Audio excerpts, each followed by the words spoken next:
Hello, I'm Kayla Bryant, and today we'll be going over the hospitality industry. Who do you think is one of the major employers of human beings on the planet? That's right, you guessed it, the hospitality industry, employing over 370 million people, and it is integral to our experience as humans.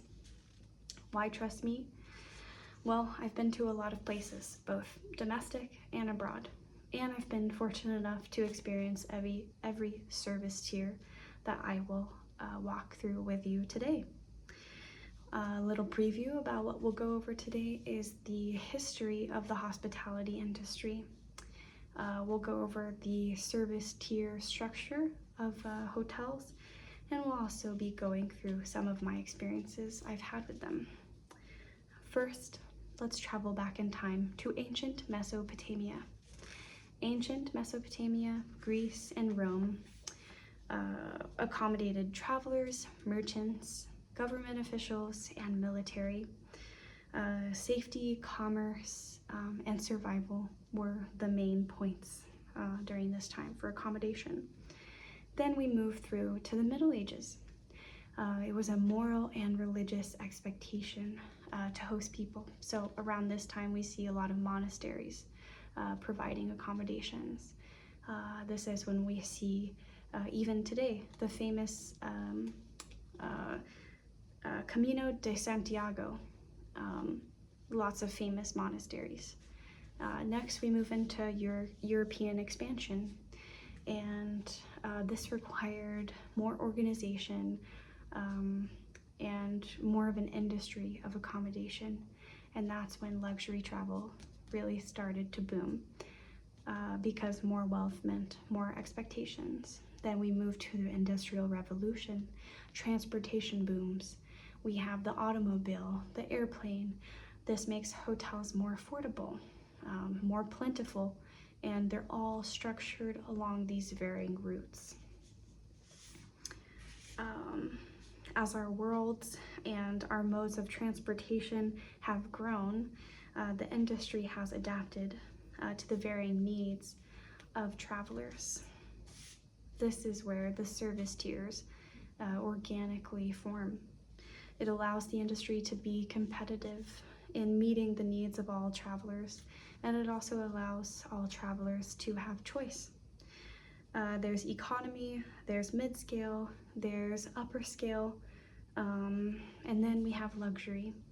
And economy is budget friendly, minimal to no additional amenities. Mid-scale is budget and family friendly with more amenities. Upscale, upper scale, this is when you start getting into where businesses might have large conferences, ideal for family. It's ideal locations in destination spots. Then we have luxury, that's high-end leisure, usually for people who do business abroad, considered to be the destination, not budget friendly. Room service, breakfast, pool, spa, valet, concierge, butlers, all of the above. I've been lucky to have stayed at every service tier listed. And what was most memorable to me was the human connection that I experienced. And I'll share two experiences with you. One was at the Four Seasons in Whistler, BC. It was incredible. Everyone was very kind, thoughtful, remembered our son's name. Every request was met.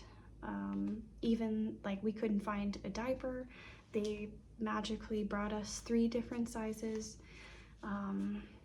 It was really an incredible stay, and every conversation with employees was fantastic.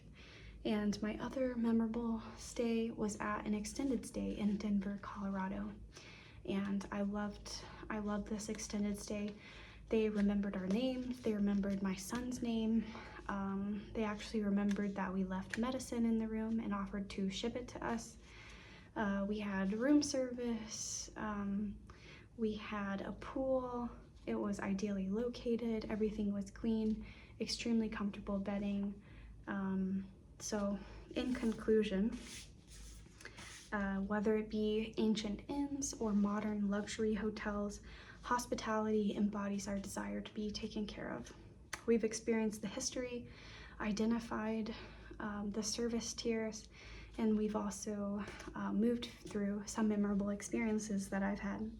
And human connection is what I've found to be the most meaningful to me in each place that I've stayed. Thank you.